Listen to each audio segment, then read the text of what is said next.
Good afternoon, everyone. Welcome to the second in a series of online sewing circles that we've organized here at the Lucas Museum of Narrative Art. My name is Nenette Luarca-Shoaf. I'm the Managing Director of Education at the museum. And I wanted to tell you a little bit about this program. The Sewing Circle is an extension of a program we started several weeks ago. Where we teamed up with Los Angeles-based artists and artisans to sew 1,500 masks for LA organizations in immediate need. And although the museum isn't open yet, it's currently under construction in Exposition Park in South Los Angeles. We are really proud to be part of the community and are really thinking about who is in need at this time and what we can do as a museum and what a museum should be doing. So we worked with our community partners at Slate Z and LA Commons, who connected us with artists, and also the Women's Center for Creative Work. And then tapped a couple of our own staff members who have special sewing skills to work with us. And so today is really just a chance for us to highlight the work of some of these artists and to share the good work of the organizations that they're sewing for. So we've been using this hashtag on Lucas Museum social media, I Sew For. So if you are listening to us on Facebook Live and you're sewing, let us know who you're sewing for.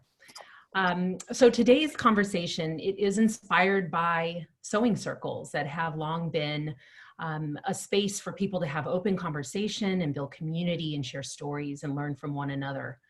So I hope that that's going to be the case today. I know these artists all have very diverse practices and a lot of stories around their own sewing, both in the past and in light of what's been happening these past few months. So I wanted to start off by telling you who they are sewing for. And so if I could start off with Carolyn Wilbourn. She is making masks, or she's made masks for the All Peoples Community Center, which is a comprehensive community center that delivers a wide range of social and educational services around child development, crime and violence prevention, job training, and they also help seniors to stay active and engaged. And Carolyn, you have a long history as a designer with your family. Will you tell us a little bit about yourself? Oh, yes. I just happened to be born into a family of 7 sewing sisters. My mother had 7 daughters, and I can remember us having 7 sewing machines in our home as I grew up. Originally from Tennessee, and I've traveled, had an opportunity to live in Paris and Germany and around the country. And now I'm here in LA, having a wonderful fashion experience with that garment district downtown. Yes. That's great. Thank you so much for being here. Next is Kristina Wong, who has been sewing for Midnight Mission, which offers emergency services, family living, job training, education, and workforce development for homeless men, women, and children in Los Angeles. And she's also been sewing for the Ward Economic Development Council, which sites including Tuellen Terrace, which creates economic, housing, leadership, and neighborhood development programs for youth, seniors, families, and at-risk populations. Kristina, you and your colleagues, a cadre of colleagues, have been sewing for a lot of people. Would you tell us a little bit more about yourself? So I'm a performance artist and comedian. I've never made medical equipment in my life. I don't know if this shocks anybody, but suddenly we're in a position where people. Yeah. So now I'm leading the Auntie Sewing Squad, and we are a volunteer army. We're mostly women of color. A lot of us are queer, trans, non-binary. A lot of women of color, a lot of Asian American women, and there's a group of about 600 of us. I think about half of us are pretty active. And we have sewn collectively and contributed materials to make about 20,000 masks. And this all started on the March 20th. I started the Facebook group on the 24th. Within the span of a week, I had children, my mother's friends, all laboring, making these masks. We have a whole care system built within our group so that we don't burn out. And just yesterday we did a whole van load of sewing supplies to our sister sewing group at the Navajo Nation. They have 10 times higher infection rates. Oh. And we also loaded up this van with hygiene supplies that they had requested. So we're also we sent sergers to them. We're sending machines to Standing Rock, to a sewing crew out there. They're doing testing for COVID right now, but they don't have proper PPE, even on the people doing testing. So we have an amazing group of volunteers, aunties. We call each other uncles and non-binary aunties also. And I'm just so incredibly proud and sort of wowed that I went from being an out-of-work performance artist who used to just sort of sew my sets and props for non-essential use, I guess. And now we're making medical equipment. So Wow. this is what happens. Congratulations. Thank you. Yes. Thank you, Carolyn. And I also welcome you to join us too. I would love to. I recruited a reporter who interviewed me for NPR. She also sews for us too. So I'm always like, count me in. Okay, awesome. I'll invite you after. Yeah, and you know, if there's anybody out there who's watching who wants to participate as well, you said there's a Facebook group. And yes, we're the Auntie Sewing Squad. So we just have I went from, this is just a 2-week stopgap, and now we're into month 2 of this, and now we have a fiscal sponsor. We have a fan page, and a logo. Like, I was just like, what happened? Why are we still doing this? Where's the federal government? We know the answer to that, but where are they?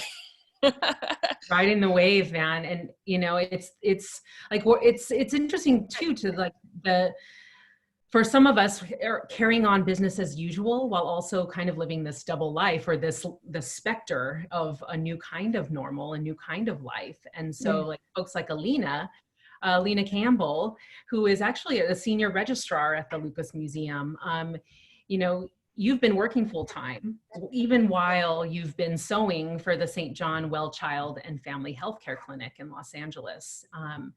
And just to tell you a little bit more about the St. John's clinics, they are serving their patients through community outreach, health education, insurance, and more, with the mission to eliminate health disparities and foster community well-being in South Los Angeles.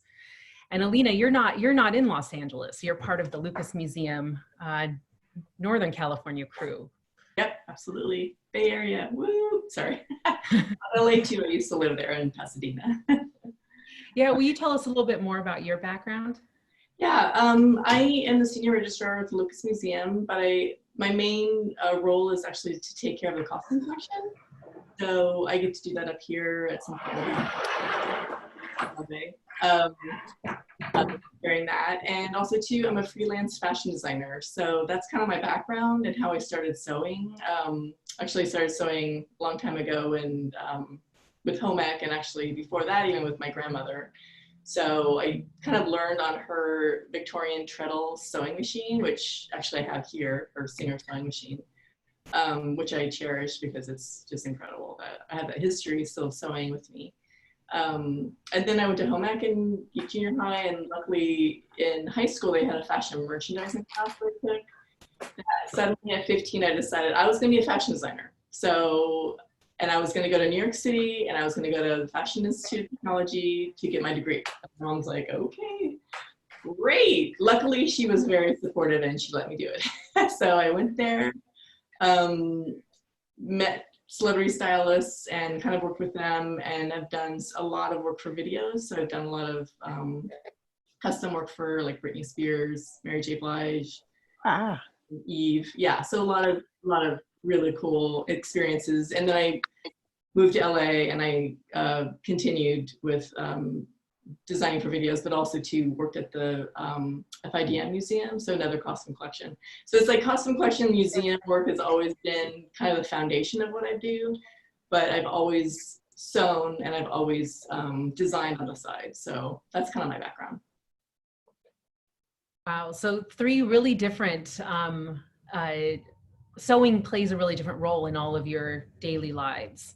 How has it felt to pivot in these past few months and to really think about sewing in a new way? Well, it took me a minute to actually shift gears, you know, and then I realized that God gave me a gift to be able to sew. And I grew up in an era where most people had sewing machines in their home. And I'm finding that it's sparking a new part of creativity for people, for women especially, because they wanted to do it and now they have time to do it. And I now am able to do something fun and do something for people without looking to get compensated, you know, be more of giving back my gift, my talent. Because I've been in business 40 years with my sister, partnering fashion designers. We've had our clothing in department stores like Richie's, Macy's, that kind of thing. But now, since the world stopped, I had to shift gears, and then I realized that the little mask is helping, like you said, and it's a blessing. So I'm counting it as a blessing. And every day, and I was so grateful that you all included me in such a wonderful project, and that it sparked another entity in me, wanting to help to teach young people how to sew. You know, just teach. So I'm available to give my service even more. So this is giving me a platform to put it out there, and I can, because honey, we've sold from, like she said, the old sewing machines to now making masks without just cutting, because that's my specialty. I cut without sewing. Yeah. What does that mean, cut without sewing? I'm not sewing. I can sew some buttons on, thanks to my college roommate. But you know, when I was growing up, I wanted to take home ec in junior high, and my dad said, no, you've got to take journalism or something, you know. And so as a result, I don't know what, you know, like, so for me, I'm a total novice, although my daughter just told me today, she wants to take a sewing class with me. Yeah. So really sparking new interests. Yeah. See, I have this piece of fabric. Actually, it matches my outfit, but I make things simple and easy. When this first happened, I was able to just grab up some fabric and go downtown and cut out some masks and give them to the homeless. So I just said, let me just do something that's no-sew. So I just take a simple piece of fabric like this. You measure it to your ears like that. And then I just take, and I doubled it, so I haven't really stitched it. But you can just take a simple piece of, fabric, cut a hole in it, and then you can put it on your ears.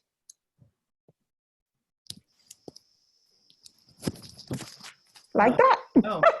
At least to be covered, you know, when you go, they're expecting everyone to have something on.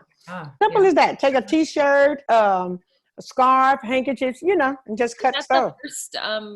That's the first time I've seen that version of a no-sew mask. Did you give some of those to a group called Sharing the Love? I've given them to several groups, not at the Grove, no. Okay. And then mostly I was making, you know, solid ones, black ones and stuff. And then also, you know. Tie them. Yeah. Just tie them. There's already styles that, you know, it's funny, Kristina, that you said, did you give some to that group? Because I think I've seen that out there. No, I have like this crazy weird anthropology in my head. Like, I'm like, I think those, like, sometimes we have a bunch of masks that arrived and we can't figure out which sewer did it. And I'm like analyzing the fabric, because I think at this point, like, because 20,000 masks have somehow been in my home in some form, whether it's raw fabric or the elastic, I can kind of identify who I gave what to. But yeah, to answer your question, like what the transition was like, I think it was a little intimidating. Like, me, I can make a mask that a hospital would use, and there's a lot of conflicting information, I will say, about what the best mask is, and there's also information that says, you know, for a while the government was saying we didn't need a mask. It was only recommended if you were sick or caring for someone, and now everyone needs to wear a mask. So it's like, what is it? But yeah, that was pretty intimidating to be like, I don't want to get people sick with with a mask that I don't do right. But it was also like, how is show off my mask here? How is it these Oh, that's funny. 2 pieces of fabric. There's also a lot of like, do we use a filter? Do we not use a filter? Right. So that was freaking me out. Like how I don't want to be responsible for a bunch of people doing this wrong. Yeah.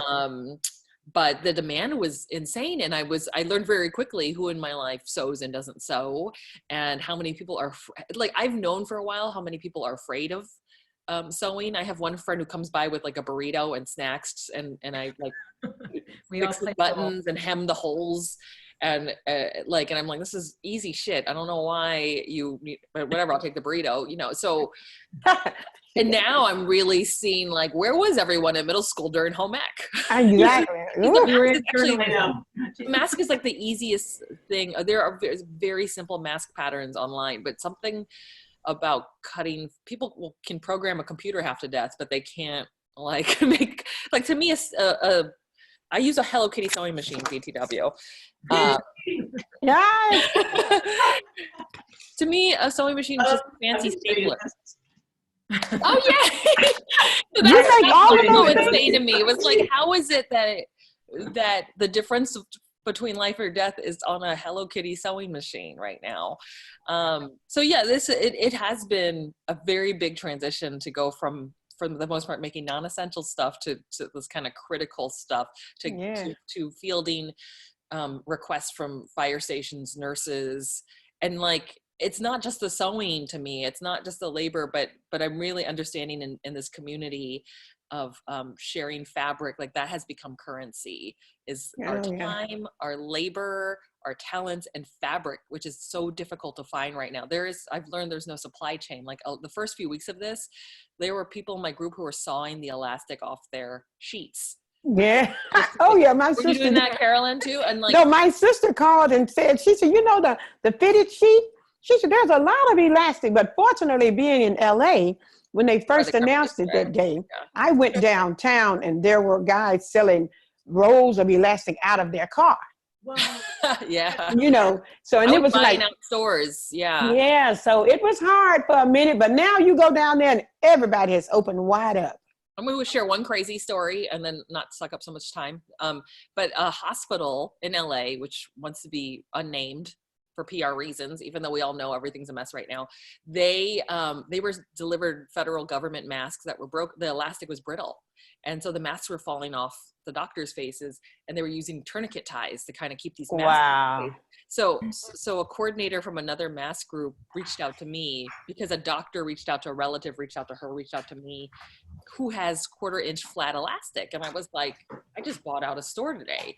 And so when they picked up, so I was like, I can't believe I am the supply chain. I can't believe the performance artist is now like the difference between, like, I was, how am I so close to this, right? And I felt very useful, but I don't think we should be in the situation to begin with. This is this is a mess. Like, this is fucking mess.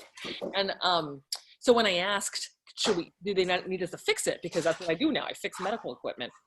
And I run a hospital supply company out of my fucking house. And and they were like, no, because masks got stolen at a different hospital. They're not letting any masks leave, like 6,000 masks disappeared. So these broken masks and my elastic are being kept safe in a locked room with an armed guard. And I'm just sitting here like, wow, where are we? Yeah, that's a lot.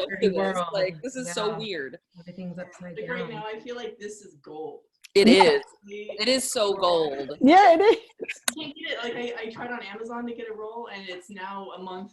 I'll get it a month. Yeah, it's a month out. It's too late, you know. So it's the materials, like you said it. It's the materials, but it's also the knowledge and the practice of actually knowing how to use them, or working in your community with the people who know how to use them. Oh yeah. People were throwing so much money at me, like, to support me giving it out, and it was like, I continue to take the money because we will use it eventually for something towards the groups we're helping, but really the hardest part is the labor. It's not like, this is one of these situations, and sewing is apparently such a skill that is so valuable and is historically undervalued underpaid, like women who sew across the world are working in very abusive situations.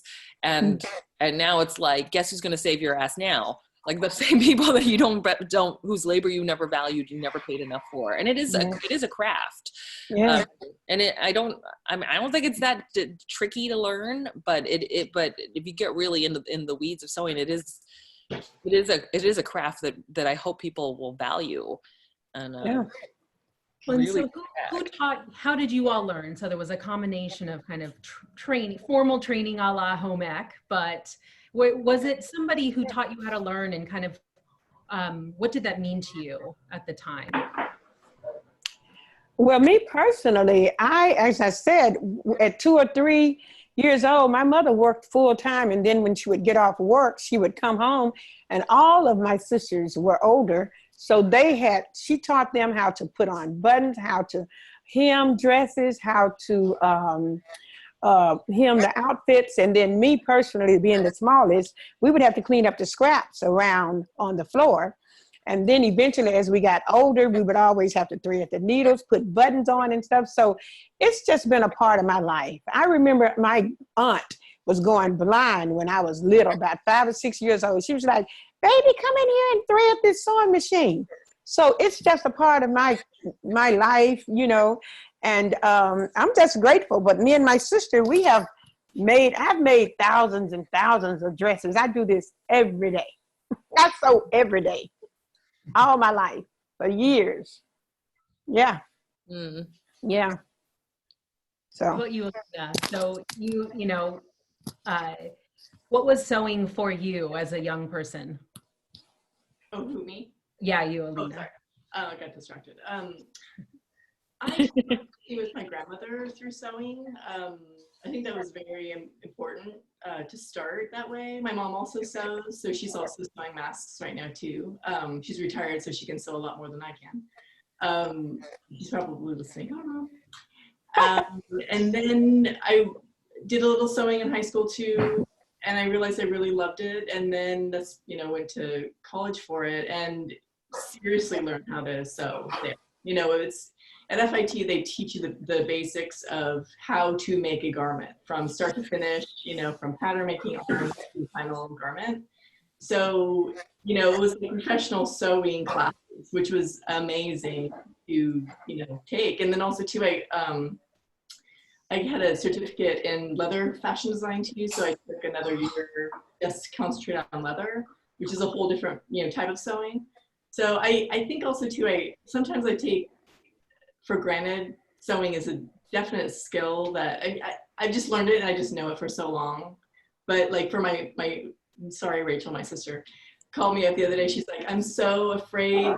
Like I think my mom came over and she read the sewing machine for her. She's like, I'm so afraid of threading the sewing machine that I basically pray that it doesn't break, that it doesn't break.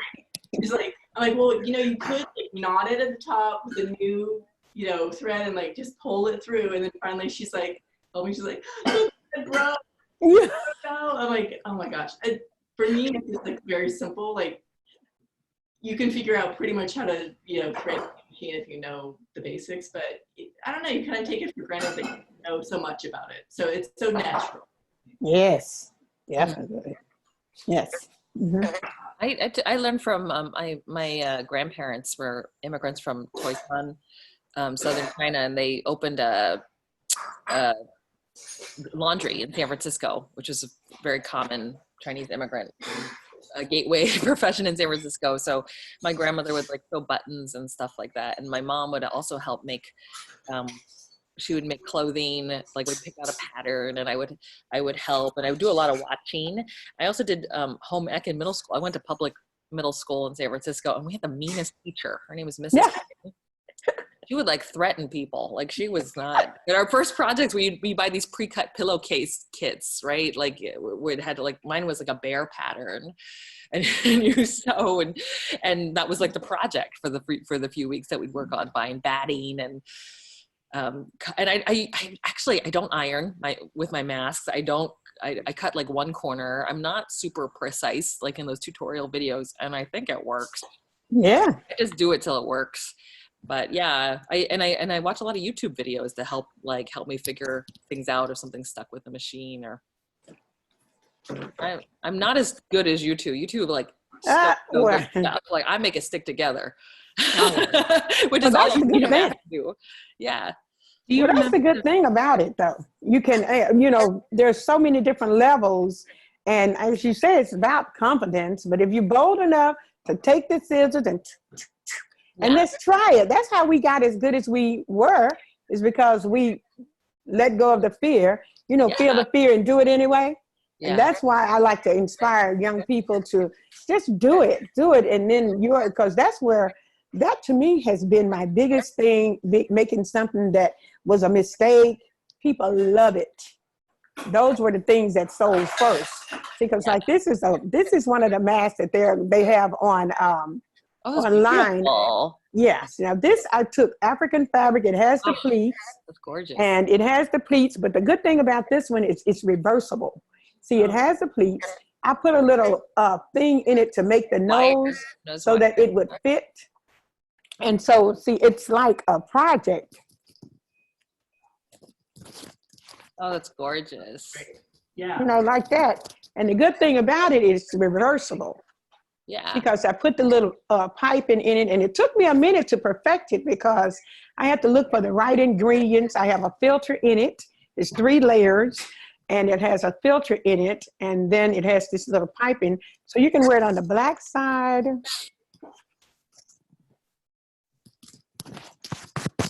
You know. But you shouldn't flip it over in the same day.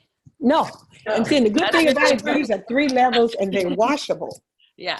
This fabric is washable. So you can wash it. And that's what I just tell people. It's 2-in-1. So hopefully they won't do it in the same day. Did you say it has a filter pocket or no? Yeah, it has a filter in it. What do you use for filters? I used vacuum cleaner bags. And they get washed? Yes. And I got that online because one of the doctors had his wife to make one out of, you know, because it's a filter for dust and all that. So it worked perfectly. So, but you know, it's washable. The whole thing is washable. Yeah. So it's reversible because honestly, like you know, with the fabric that you have at home, you kind of start with that and you're kind of like, what do I have? That's 100% cotton. And, you know, I had like a few, but, you know, not many men want to wear like I know, that's it. That's good. Yeah.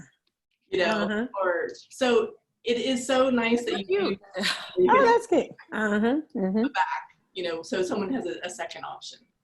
Yeah. Yeah.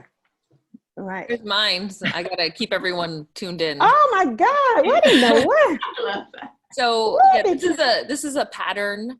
Oh, got a story about fighting white supremacy in the you have time for this.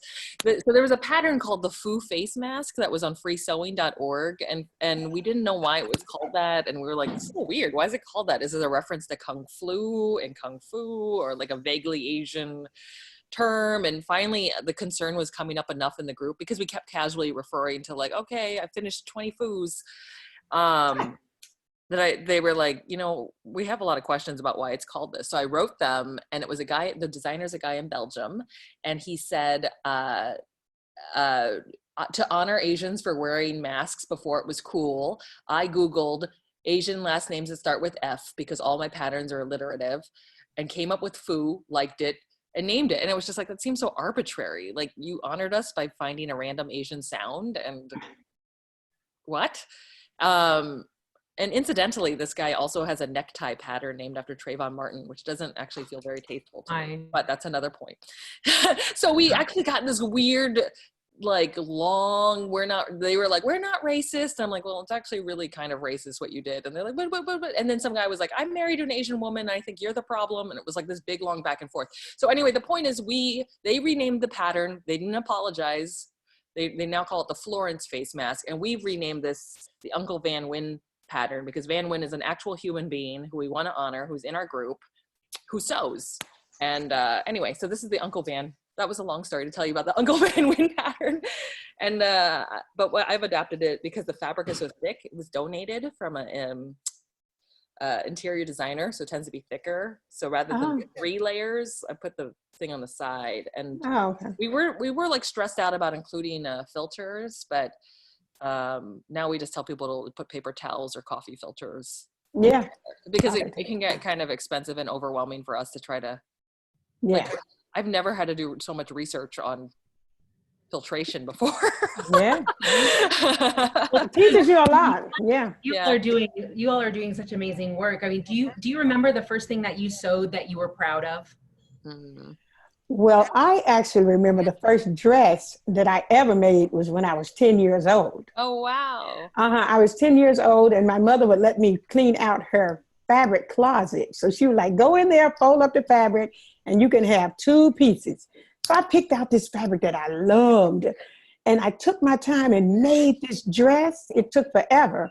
But the thing about it, once I made it and I wore it, I guess I was looking for validation or something, because I didn't get enough compliments on the dress. I didn't get enough compliments on the fabric, the pattern, but the quality was fantastic.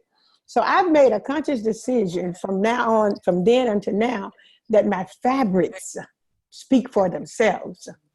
You know, so that's why in this mass project, I chose African fabrics, you know, something really colorful that people, you know, may have a look that they can, and then they can choose. So in this project, I chose about 10 different bold African prints, you know, just to bring a little authenticity to the stage. So I love fabrics, and I make me a new outfit every day.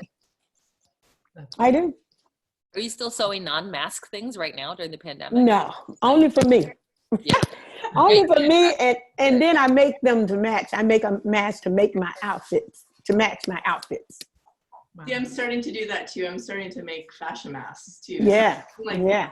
Because we're going to be in this for a while, so you might as well have a fashionable mask, you know, to go with your outfit. Yeah, because, you know, that's what I tell people. I said, honey, we are partying with a purpose. We are thriving while we are surviving. So we've got to keep it up. You're going to be out there. So my covers, like these little pieces here, these are masks. Look at this one. See, these are simple and easy. And people can easily put these on like this. Is that hole seamed around the air, or does it have is that raw? Are those edges raw? Around the edges in the center is raw. But on the outside. Will that fray?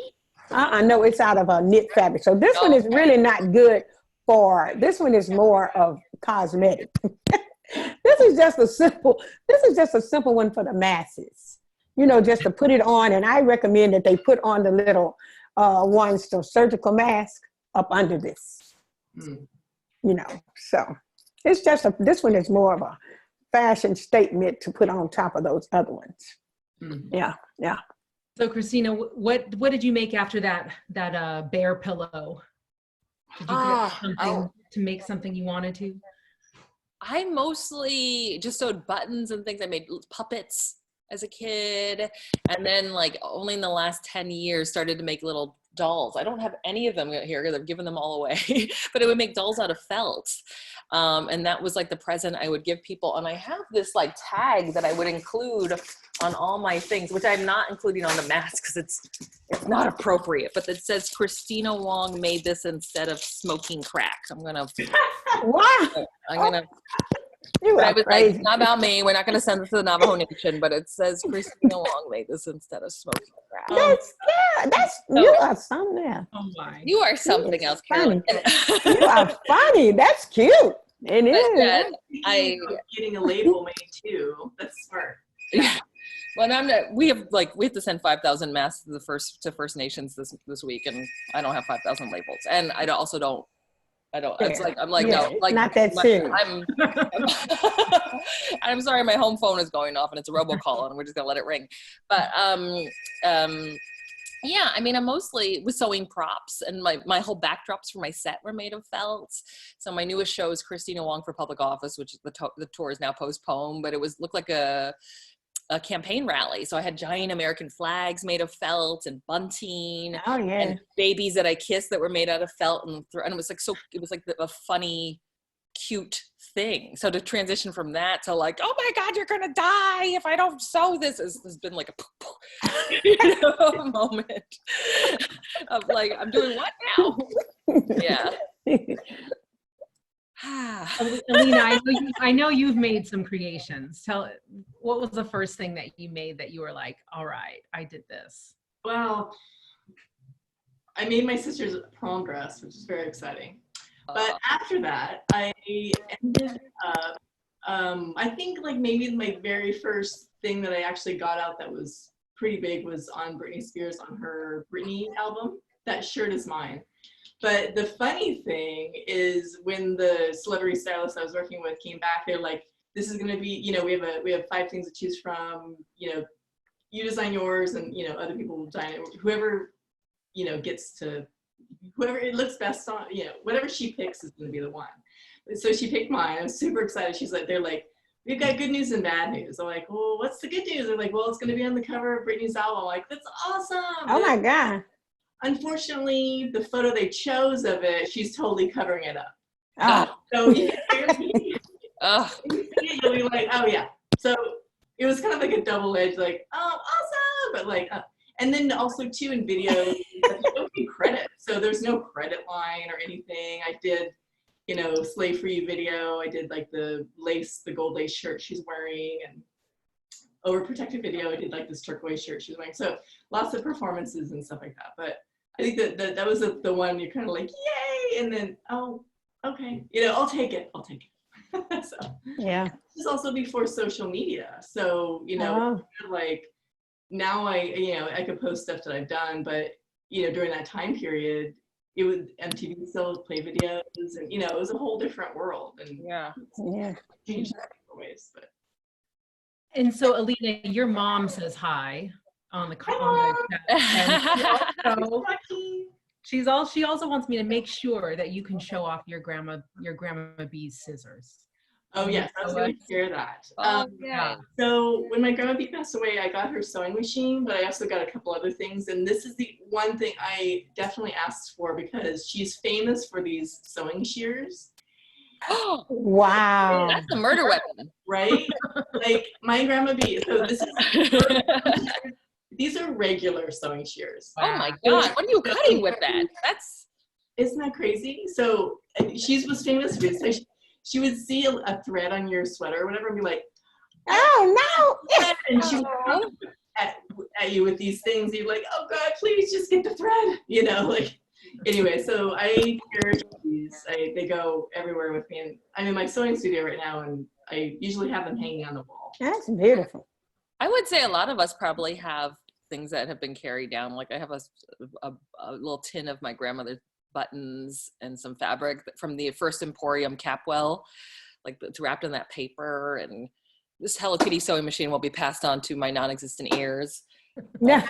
But they're like a lot of sewing. A lot of our sewers in the Auntie Sewing Squad have been because a lot of them are Asian women, and not even if they're Asian, but a lot of them had mothers and grandmothers who were seamsters, and some of them have been going into late grandmother and mother fabric stashes because we're just so desperate to find this fabric. But I've also had like one of our sewers, Leilani Chan, used to dance with a hula halau, and she hasn't danced with them for 20 years. And she used that fabric for masks made for the Navajo Nation. And it was just like this mind blowing, you know, one culture on the fringe supporting to save the existence of another that is like on the brink of literal erasure right now. So like a lot of that has been super deep to me, is seeing how much we've literally had to excavate our lives and our homes to make these things.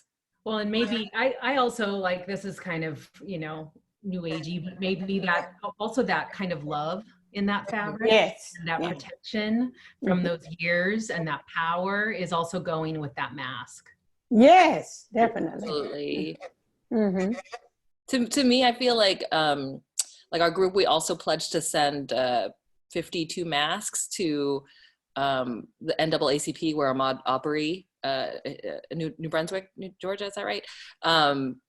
2 for every year old he would have been last week. So for us, it's like it's like we don't know what to do. We can't leave our houses, but this is our way to send support and love, right, to these communities. It's to literally send this form of protection to them, and that has given us a lot of meaning in this moment to know that we have that power to maybe offer this little bit of protection in this way that we know how. Yeah. Well, I would like to say one thing. My mother used to travel with me and my sister, and we designed and we labeled our clothing called Designs to Soothe the Soul. So that's our logo on our clothes. So I just envision that when people who wear my mask put my mask on, they're cloaked in the spirit. You know, so there's a covering of people that are protecting, helping them, you know. So I feel that I'm passing on the underlining meaning of why God gifted us with this gift, cloaked in the spirit, designed to soothe the soul, you know, and we're praying for those. We pray for those who wear our mask. We're praying for the ones on the front line. And then as I talk to my sisters, as I said, it's 6 of us, they are making masks for the fire department in their city, Tennessee. They're making them for Budweiser. They're getting contracts, you know, to make masks. My sister just got a contract for the policemen in Atlanta. And then here I am with the museum, and a few political organizations have gotten me doing things. But I'm so grateful, but I would love to partner up and be more of service to the community, like you say, the places that I would never even imagine going in. Yeah. Well, you're welcome to join us. We have a long list of 6,000 requests. Yeah. We need help with. Yeah, no, I see these as like little quilts. I forgot to say my mom used to make quilts. Oh yeah, quilts. Yeah. They were my favorite like comfort thing when I was a kid. And I feel like these little masks, because they are from quilts that didn't get made, or projects that never got finished, which is why some of them are just so quirky. Like we are sending little love quilts. So what are your fabrics? What are fabrics?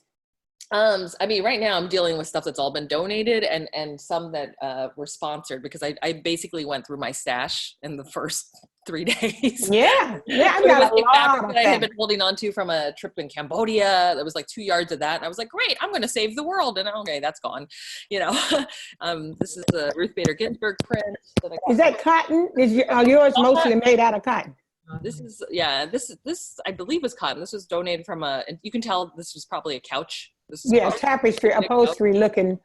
At one point. Linens and stuff. This is vagina, you know. Oh. Again. But need not show it anymore. Here's the Golden Girls. I wanted to thank you all have been amazing, sharing your stories and all this joy around sewing and around being together and like trying to do something positive at this moment with what you got and the skills that you have and the people around you. So I wanted to thank you on behalf of the museum for doing this sewing. And for joining us today. I think whoever's watching, I hope that you had as great a time as we did on this Friday.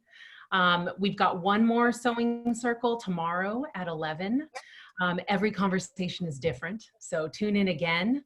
And you know, just anything you want to say to everyone as we head on out to the rest of the weekend.